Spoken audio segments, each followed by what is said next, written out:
Next problem tayo. A beam supported on three reactions as shown in the figure consists of two segments joined by a frictionless hinge at which the bending moment is zero. So pinapahanap sa atin, compute the vertical reactions in the beam, draw the shear and bending moment diagram, location of zero shear from point D, and find the maximum moment. Ayan, so dito, letter A muna tayo. Kunin muna natin yung mga vertical reactions dito sa beam natin. So, dito sa A, reaction sa A, and then RC, and then RD. Ayan. So, dito, since tatlo yung reactions natin, so hindi natin makukuha agad by summation of moment dito sa A, sa C, ganun. So, ang kailangan natin gawin dito is, dito sa hinge, so, hahatiin natin yan. And then, i-consider muna natin itong left segment. So, dito, i-isolate natin. So, from considering yung left segment natin, ayan.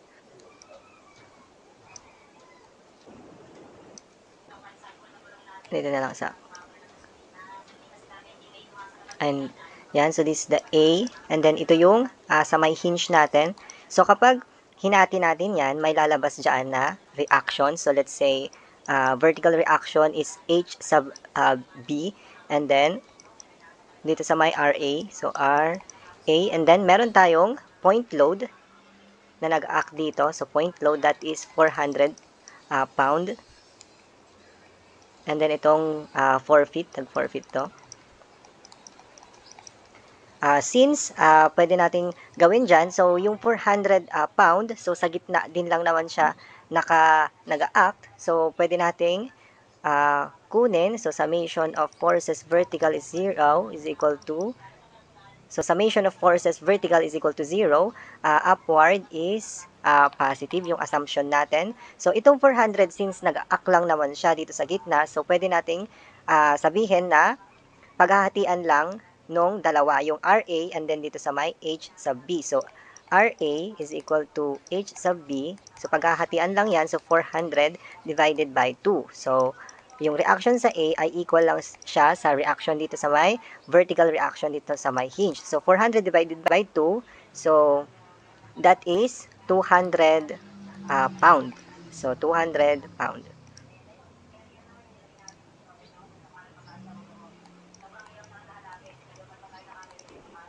So, 200 pound din dito. Ayan. So, next tayo, nakuha na natin yung reaction dito sa may A and then dito sa may H sub B, yung vertical reaction dito sa may hinge, dito sa may left segment natin. So, next natin is, ito naman, yung right segment, yung kunin natin. So, right segment.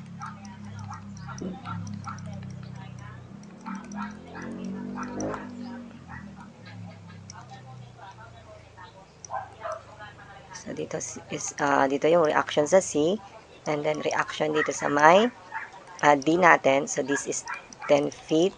And then, may uniformly distributed load tayo dito na 400 pound per foot.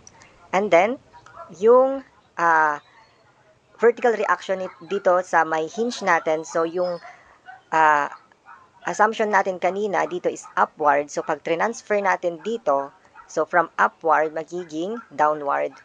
Yan. So, that is HV is equal to 200 pounds. So, this is the H, or ito yung sa may hinge natin. Ayan. So, from hinge to dito sa may point C, that is 4 feet. Ayan.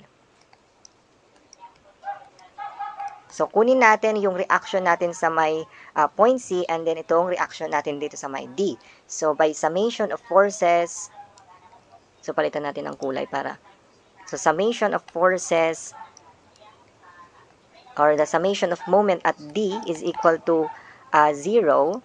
And then, ang assumption natin or assumption natin is clockwise, positive. So, RC, pag ganon, papunta dito sa may D. Ayan, so, that is 10 feet minus itong 200 pound, pag ganon. So, that is counterclockwise. So, negative. So, minus 200 times, yung distance niya from dito sa hinge hanggang dito sa may D is 4 plus 10 is 14.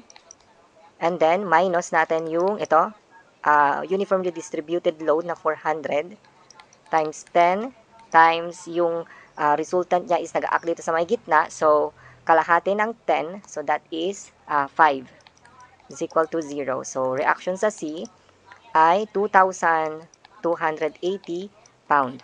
And then, so, pwede na natin gamitin yung summation of forces natin vertical is equal to 0. Upward is positive. So, RD,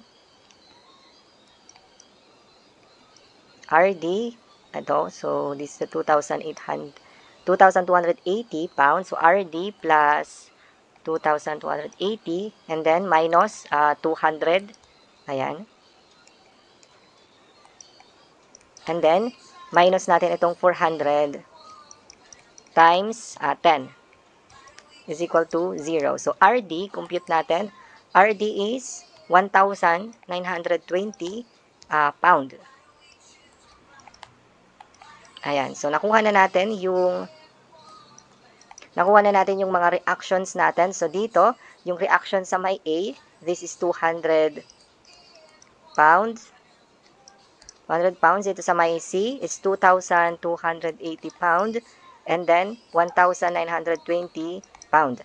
Ayan. So, nakuha na natin yung mga vertical reactions dito sa beam natin. So, next tayo is i-draw natin yung shear and bending moment diagram para makuha natin yung location ng zero shear from point D and maximum moment natin.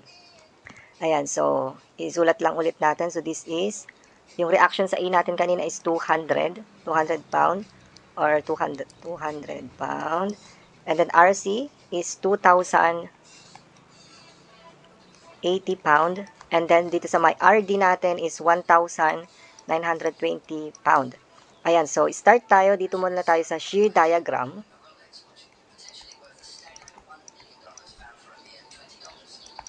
So, shear diagram. So, akyat tayo dito sa may, so from 0, meron tayong vertical reaction dito sa may A. So, pataas. So, 200. So, dito.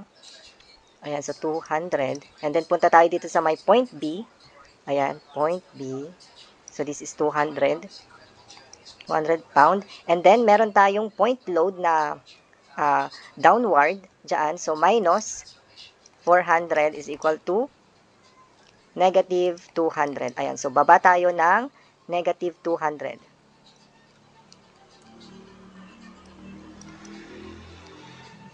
So, dito na lang. So, negative 200. And then, mag-travel tayo hanggang sa may point C. Ayan, dito sa may pag-draw ng shear and moment diagram, yung reaction dito sa may hinge. So, kapag nag-draw na kayo ng shear and moment diagram, so, kahit na i-neglect na natin yon, hindi na natin isasama dito sa may pag-draw ng shear and moment diagram. So, yung mga reactions na lang yung kukunin natin. So, dito sa A, C, and then sa D. Ayan. So, continuation tayo dito is negative 200. So, travel tayo. So, hanggang sa may C. So, yan. So, negative 200. And then, meron tayong upward na reaction dito sa may point C natin, which is 2,280. So, i-add natin yan. So, plus 2,280. So, yan is 2,080. So, this pound. Ayan. So, akyat tayo. So, positive. So, andito. So, 2,080 pound. Ayan. And then, so, from C, and then, punta tayo dito sa may point D. So, may madadaanan tayo na 400 pound per foot, which is 10 feet yung span niya. So, from C hanggang sa D. So, 280. So, since yung action niya is downward, so that is minus 400 times 10. Ayan. So, that is negative 1,920 pound. So, baba tayo ng from 280, 2,080. So, from 2,080, baba tayo ng negative, dito na lang. So, baba tayo ng negative 1,920 pound. So, ito, 0 degree yan. So, this is straight line. Ayan. So, first degree yan. So, from 1,920 pound, and then may vertical reaction dito sa my point D, which is pataas, so upward. So, i-add natin yan. So, plus 1,920 is equal to 0. Ayan. So, from negative 1,920, taas tayo, punta tayo sa may 0. Ayan. So, ito yung shear diagram natin. Ayan. So, napag-0 natin yung shear diagram natin. So, next tayo, punta tayo sa may, so, this is the positive. Ayan, lagyan negative ito, positive, and then negative. Ayan. So, dito tayo sa bending moment diagram.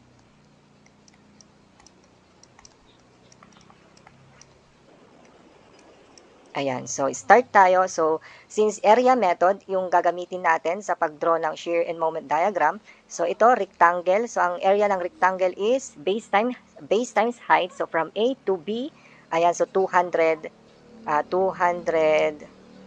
pound. And then, i-multiply natin siya. So, ilan ito? Yung span niya is 4 feet. Ayan. So, positive siya is equal to 800 pound per 800 pound foot. Ayan. So, punta tayo from A. So, since wala namang nagre-react na, wala namang movement dito sa may A natin, so, start tayo sa 0 and then punta tayo sa may 800 pound foot dito sa may B. So, that is positive. So, pataas.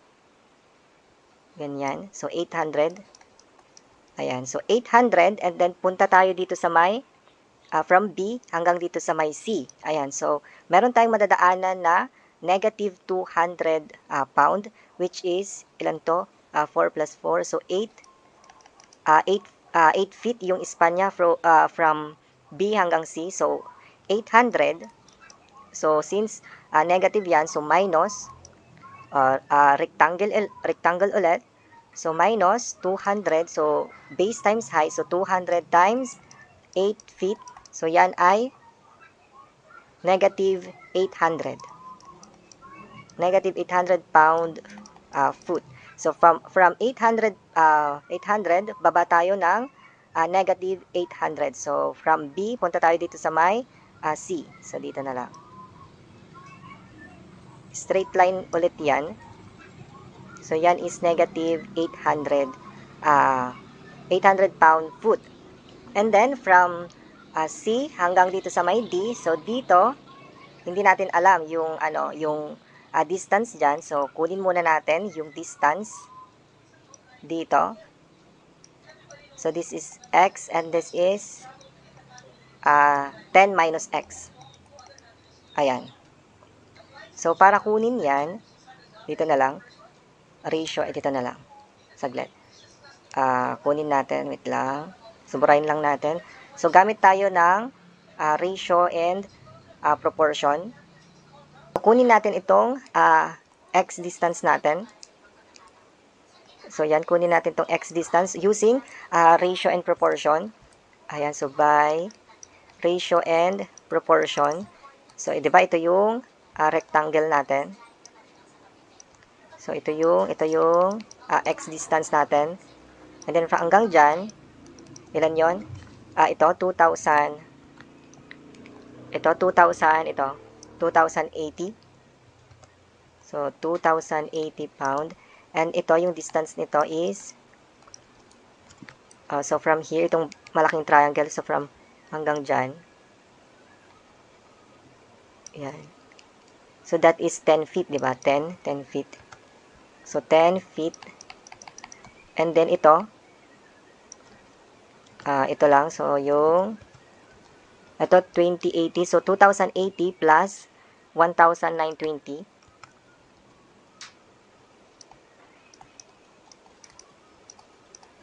So, that is 4,000.